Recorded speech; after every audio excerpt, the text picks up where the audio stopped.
چیز آپ کے ساتھ قبر میں جائے گی وہ آپ کا عمل ہے، اور آپ کے جو پیر و مرشد ہیں ان کا بھی عمل ہے. تو خامخواہ کی عقیدت کسی سے نہیں رکھنی چاہیے، یہ بہت خطرناک چیز ہے، اور یہ چیز دینداروں میں ملے گی، دنیا داروں میں نہیں ملتی.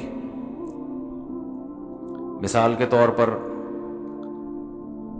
اگر کسی دنیا دار کو کسی ڈاکٹر سے عقیدت ہے کہ یہ میڈیکل سائنس میں مجھے اس سے عقیدت ہے، تو وہ عقیدت اس کی قابلیت کی بیس پہ ہوگی.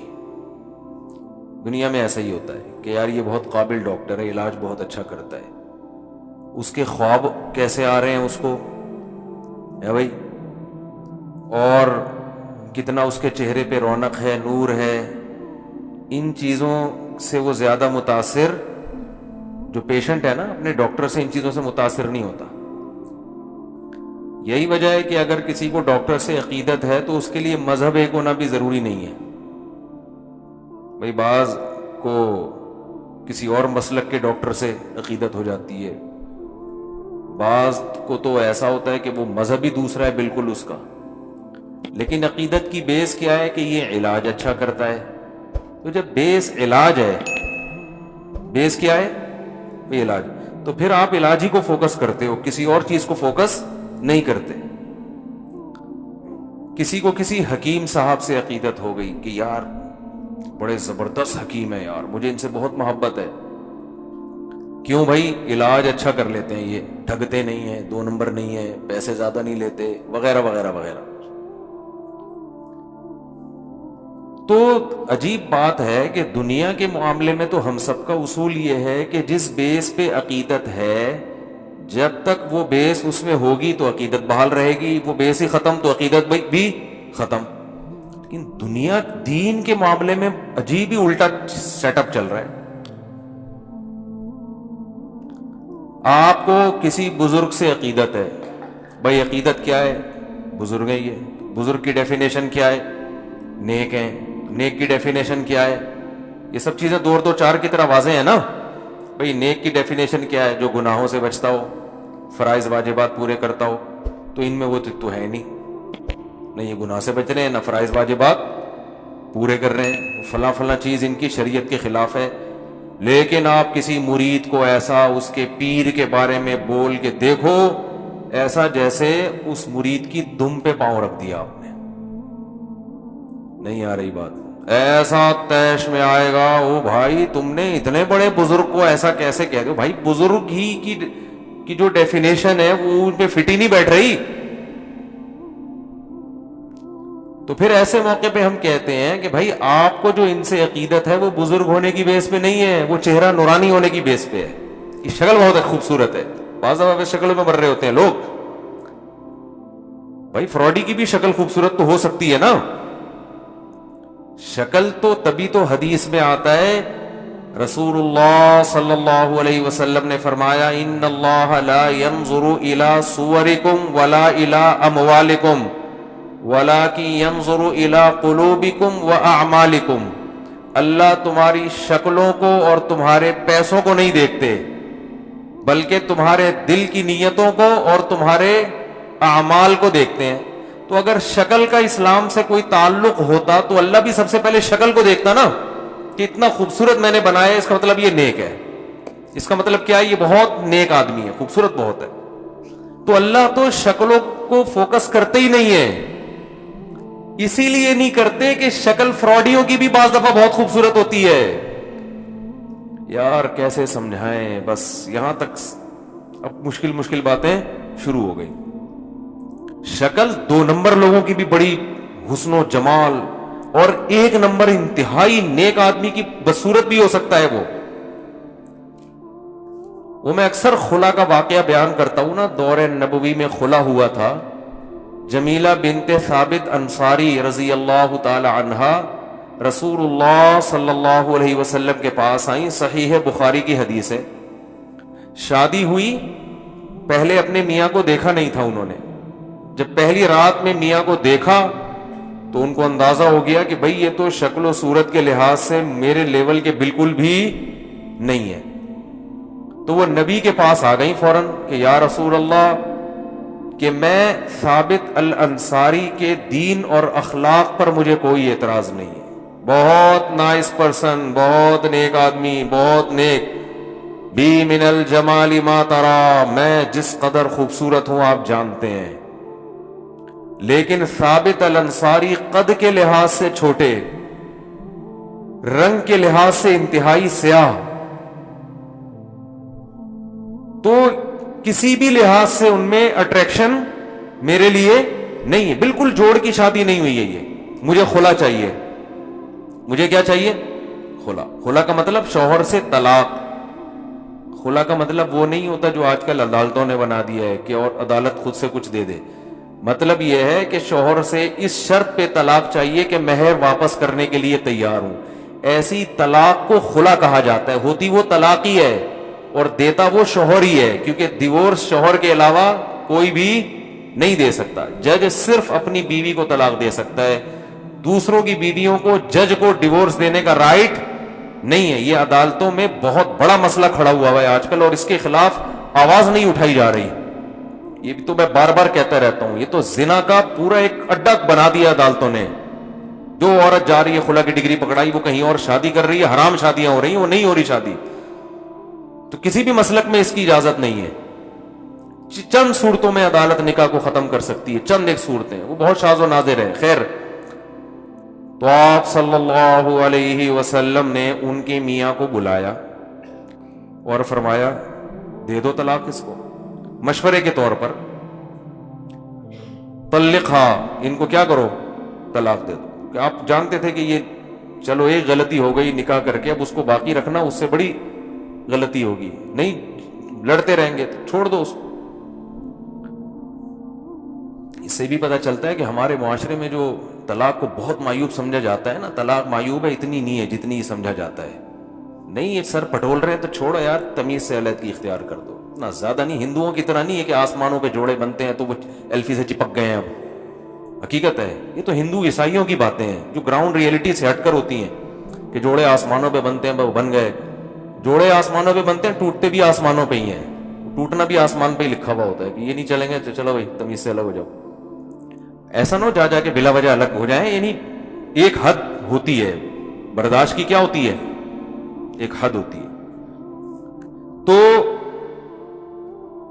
اس سے کیا پتا چلتا ہے؟ صحابی رسول ہیں، بیوی کہہ رہی ہے بہت نیک ہیں لیکن صورت کے اچھے نہیں ہیں۔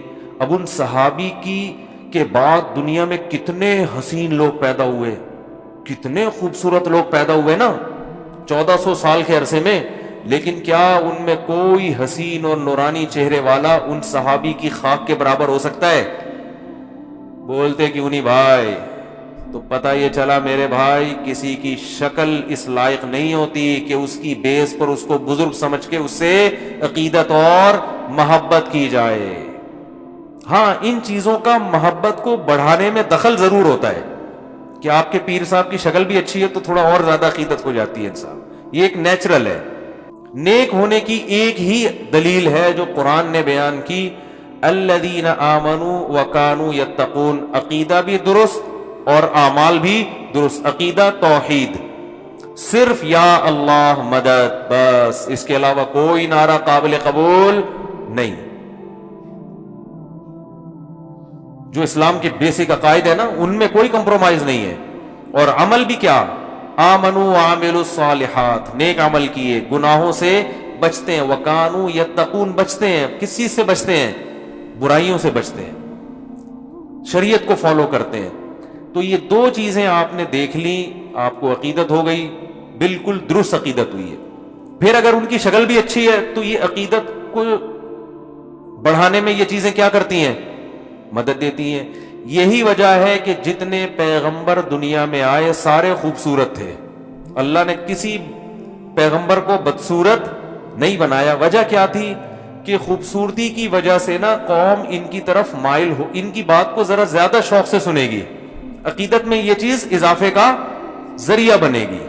اس لیے جتنے پیغمبر آئے صحت مند، خوبصورت، خاندان بہت اچھے ان کے، تو یہ اللہ کی ایک رحمت تھی کہ تاکہ لوگ بعض مرتبہ صورت کی بیس پہ بھی کسی کے قریب آنے سے کتراتے ہیں. لیکن اللہ نے کیا کیا؟ تمام پیغمبروں کو خوبصورت بنایا. تو کسی عالم کسی بزرگ کو اللہ نے اگر خوبصورت بنایا ہے تو یہ اللہ کی ایک نعمت ہے. اس نعمت کا جائز فائدہ اٹھانا چاہیے. جائز فائدہ یہ بھئی آپ دین کا کام کریں تو لوگ آپ کے علم اور آپ کے تقوی کی بیس پر آپ کے قریب آئیں گے اور صورت اس عقیدت کو بڑھانے میں مدد دے گی. اور یہ ڈاکٹروں کے ساتھ بھی ہوتا ہے, حکیموں کے ساتھ بھی ہوتا ہے. خوبصورت حکیم سے علاج کرانے کا زیادہ دل کرتا ہے انسان کا. جو باریک باریک ہوتے ہیں نا, ایکس رے رپورٹ ان کی نظر آ رہی ہے, حالانکہ ماہر ہوتے ہیں, لیکن آدمی کا فطری طور پر کہتا ہے یار وہ زیادہ ماہر ہے, وہ جو دوسرا ہے نا. یہ انسانی نیچر ہے. ڈاکٹر بھی اگر خوبصورت ہوگا تو ویسے انسان اس کی طرف, یہ انسان کی نیچر ہے, جو چیز بھی اچھی لگتی ہے انسان اس کی طرف مائل ہوتا ہے. تو اس میں کوئی حرج نہیں ہے. لیکن بیس کیا ہے؟ بیس پہ سمجھوتا اور کمپرومائز نہیں ہوتا. ڈاکٹر سے عقیدت میڈیکل سائنس کی بیس پہ, تو پہلے اس میں مہارت ہو, باقی چیزیں بعد کی ہیں. نہیں آ رہی سمجھ میں بات؟ اور اگر ایک ڈاکٹر اپنے فن میں ماہر ہے, شکل کا اچھا نہیں ہے, دوسرا شکل کا اچھا ہے فن میں ماہر نہیں ہے, پھر شکل کے اچھے والے سے علاج کرانا یہ حماقت اور بے وقوفی ہے. تو اسی لیے یاد رکھو کہ کوئی بزرگ شکل کے اچھے نہیں ہیں لیکن اعمال اور تقوی میں اچھے ہیں, اور ایک بزرگ شکل کے اچھے ہیں لیکن تقوی اس لیول کا نہیں ہے. پھر بھی آپ کو اچھی شکل والے سے عقیدت ہو رہی ہے, اس سے نہیں ہو رہی, تو اس کا مطلب اس عقیدت کی بیس تقوی نہیں ہے, اس کی بیس کیا ہے؟ شکل ہے. پھر آپ میں فالٹ ہے یہ. تو یہ اتنی لمبی ڈیٹیل میں نے اس لیے بتائی کہ آج ہمارے ہاں علماء اور بزرگوں سے عقیدت کا جو معیار ہے وہ معیاری کیا ہوتا جا رہا ہے؟ معیار. اور یہی وہ بیس تھی جس کی بیس پر مشرکین مکہ برباد ہوئے. انہوں نے کہا کہ یہ جو ہے نا ہمیں قیامت کے دن بخشوا دیں گے. اللہ نے جگہ جگہ فرمایا کہ یہ خود بھی بخشے جائیں گے کہ نہیں بخشے جائیں گے, پہلے اس پہ تو غور کرو. فَإِنَّكُمْ وَمَا تَعْبُدُونَ مِن دُونِ اللَّهِ حَصَبُ جَهَنَّمَ, فرمایا جن معبودوں کو تم پوجتے ہو نا, بزرگوں کی مورتیاں بنا کے, اللہ ان مورتیوں کو تمہارے ساتھ جہنم کی آگ میں ڈالے گا. ان مورتیوں کو بھی اللہ تمہارے ساتھ جہنم میں ڈالے گا. تو اس لیے بھائی ہر چیز میں انسان کو کھوپڑی استعمال کرنی چاہیے, مجذوب بن کے, پاگل بن کے, دیوانہ بن کے, جدھر قوم جا رہی بس ادھر ہی چلنا. کسی نے جذباتی تقریر کر دی پاگلوں کی طرح اس پہ.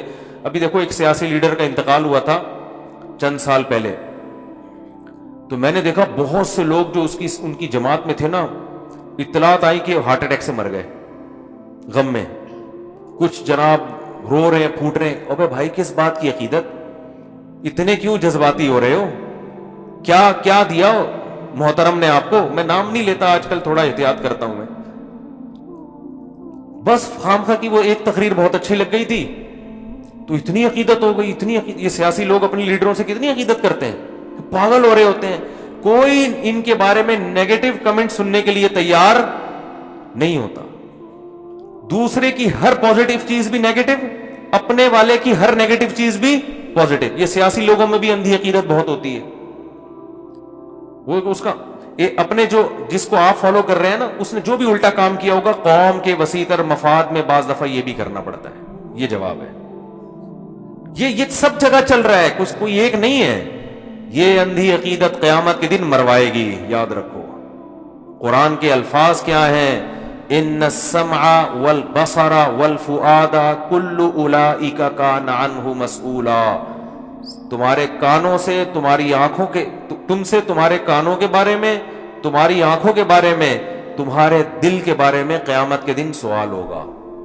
کسی سے عقیدت اگر دل میں رکھی, کیوں رکھی؟ نفرت رکھی تو کیوں رکھی؟ دلیل کیا تھی نفرت کی؟ نہیں آ رہی بات میرا خیال ہے. تو جو کچھ ہم بول رہے ہیں نا اپنے سیاسی لیڈروں کے دفاع میں, دوسروں کو برا کہہ رہے ہیں, قیامت میں یہ ایک ایک لفظ ریکارڈ ہو رہا ہے. اللہ پوچھے گا تو نے اپنے والے کی اس غلط چیز کی جو تو نے غلط تعویل کی اور اس کو صحیح قرار دینے کی کوشش کی, اس کی تمہارے پاس کوئی واقعی مضبوط دلیل تھی؟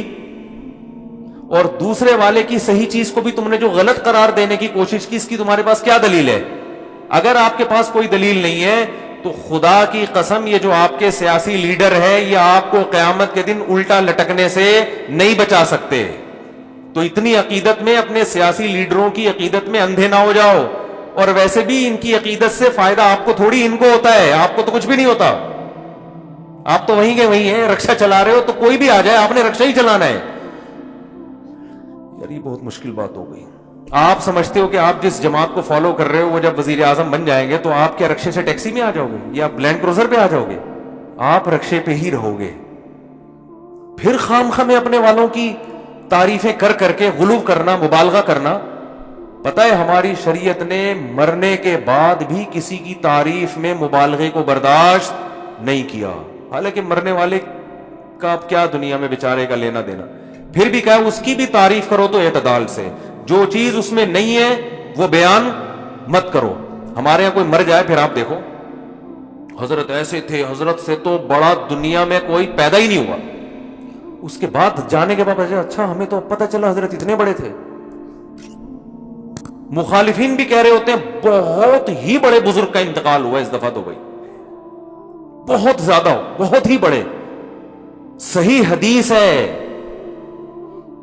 صحیح حدیث ہے. حدیث کے پورے الفاظ مجھے یاد نہیں ہے کہ میت سے پوچھا جاتا ہے بتا کیا واقعی تو ایسا تھا جو تیرے بارے میں لوگ یہ کہہ رہے ہیں، واقعی تو ایسا تھا؟ اگر آپ نے اپنی زندگی میں اپنے مریدین کی تربیت نہیں کی کہ میرے مرنے کے بعد میری ناجائز تعریف نہ کرنا، تو اس بات کا بہت خطرہ ہے کہ آپ کو بھی قبر میں اس کا عذاب دیا جائے کہ تمہارے بعد والے لوگ تمہاری تعریف میں مبالغہ کیوں کریں. اس بات کا خطرہ موجود ہے. حدیث سے مفہوم ہوتا ہے، مترشح ہوتا ہے یہ.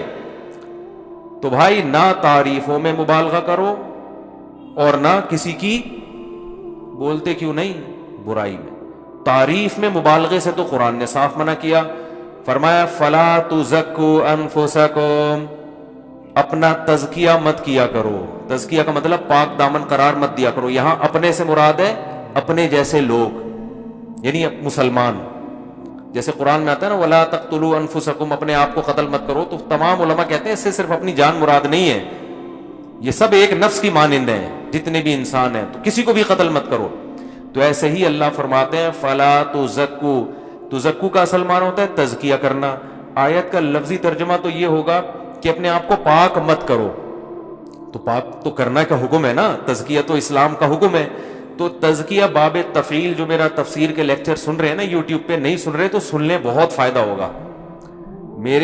میرا چینل ہے مفتی طارق مسعود اسپیچز، اس پہ تفسیر کے لیکچر چل رہے ہیں. پلے لسٹ میں جائیں گے نا تو مل جائیں گے آپ کو. تو 1/69 یا 70 لیکچر میرا خیال اپلوڈ ہو چکے ہیں. تو وہ پہلے لیکچر سے سننا شروع کریں، اس سے آپ کو قرآن انشاءاللہ خاندانی طریقے سے سمجھ میں آنا شروع ہو جائے گا. نہیں آ رہی بات؟ قرآنی گرامر بھی ہے اس میں، قرآنی گرامر، اور پھر تفسیر بھی ہے. تو بہت تھوڑی محنت ہوگی، آپ کو 40 منٹ بیٹھنا پڑے گا قرآن لے کے سامنے. تو وہ ترتیب سے جب آپ وہ لیکچر سنیں گے نا، آپ کو بہت انشاءاللہ قرآن آپ کے لیے بہت آسان ہو جائے گا انشاءاللہ. جب نماز میں آپ قرآن پڑھیں گے، امام سے سنیں گے، یا تراویح میں قرآن سنیں گے، آپ کو عربی میں قرآن سمجھ میں آئے گا انشاءاللہ. تو وہ ایسا اس طرح کے لیکچر میں ریکارڈ کروا رہا ہوں. تو یہ جو اس میں یہ گرامر کی باتیں بھی بتاتا رہتا ہوں. یہ جو تزکیہ ہے نا باب تفعیل، یہ بعض مرتبہ کسی چیز کی طرف نسبت کرنے کے لیے بھی آتا ہے. جیسے کہتے ہیں نا کسی کی تکفیر مت کرو. تکفیر کا مطلب کفر کی طرف کسی کو منسوب نہ کرو، کافر مت قرار دو، کہتے ہیں نا تکفیر. تو اسی طرح تزکیہ باب تفعیل ہے. اس کا مطلب ہے کسی کو پاک ہونے کی طرف منسوب مت کرو. کیا مطلب؟ کسی کو یقینی طور پر 100% نیک قرار دینے کی کوشش مت کرو. کیوں؟ هو اعلم بمن اتقى، اللہ خوب جانتا ہے کون متقی اور کون پرہیزگار ہے. یہ اللہ کو پتا ہے، یقینی طور پر تمہیں پتا نہیں ہے. اتنی واضح قرآن کی آیت ہے بھائی، اس کے بعد بھی ہم کہہ رہے ہیں فلاں سے بڑے تو دنیا میں بس وہ تو سیدھا جنت میں. وہ مرے کیوں؟ اتنے نیک اتنے نیک اتنے نیک. آدمی کہتا ہے پھر ان کو تو جانا ہی نہیں چاہیے تھا دنیا سے. بس بولو بھائی، ہم اپنے گمان کے مطابق یہ خیال کرتے ہیں کہ بہت نیک تھے. ہماری رائے کے مطابق ہمارا خیال ہے کہ انشاءاللہ اللہ ان کی مغفرت کرے گا، اور یہ ان کے اوصاف تھے، یہ ان کی خاصیتیں تھیں جو واقعی تھیں، ان کو ہائی لائٹ کر دے انسان. یہ ٹھیک ہے، یہ تو صحابہ سے بھی، تابعین سے بھی ثابت، اسلاف سے بھی ثابت، اور قرآن نے اس سے منع نہیں کیا. لیکن یقینی طور پر کسی کی تعریف میں بہت زیادہ مبالغہ کرنا، یہ پھر اللہ پہ گویا ایک طرح سے اللہ اس کو اپنے اوپر الزام سمجھ رہے ہیں کہ مجھے نہیں پتا، تجھے مجھ سے بھی زیادہ پتا ہے. یہ گویا یہ انداز ہو گیا. جب یہ اللہ کہہ رہے ہیں ہوا عالم، اللہ کو پتا ہے بھائی کون نیک ہے اور کون برا ہے. اور آگے اللہ نے فرمایا اللہ کو اتنا پتا ہے هُوَ أَعْلَمُ بِكُمْ إِذْ أَنْتُمْ أَجِنَّةٌ فِي بُطُونِ أُمَّهَاتِكُمْ، وہ تمہیں اس وقت سے جانتا ہے جب تم اپنی ماں کے پیٹ میں چھپے ہوئے تھے. وہ تو اس وقت سے جانتا ہے، تو اس کو تم سمجھا رہے ہو کہ اللہ وہ بہت نیک تھا، اس کو وہ لازمی جنت میں جانا چاہیے. تو اللہ کے فرمان وہ تمہیں اس وقت سے جانتے ہیں جب تمہاری ماں اور تمہارے باپ نہیں تمہیں جانتے تھے. اس وقت سے تمہاری خصوصیات اور سب کچھ ہم جانتے تھے تمہارے بارے میں. تو اس لیے جس نے جنت میں لے کے جانا ہے، جس نے جہنم میں لے کے جانا ہے، اس کو پتا ہے. تو ہم اعتدال کے ساتھ، حضرت جی بہت اچھے ہیں، بس کافی ہو گیا. حضرت جی کیا ہے؟ بہت ہے، بس کافی، اس سے آگے زیادہ نہیں بڑھاؤ.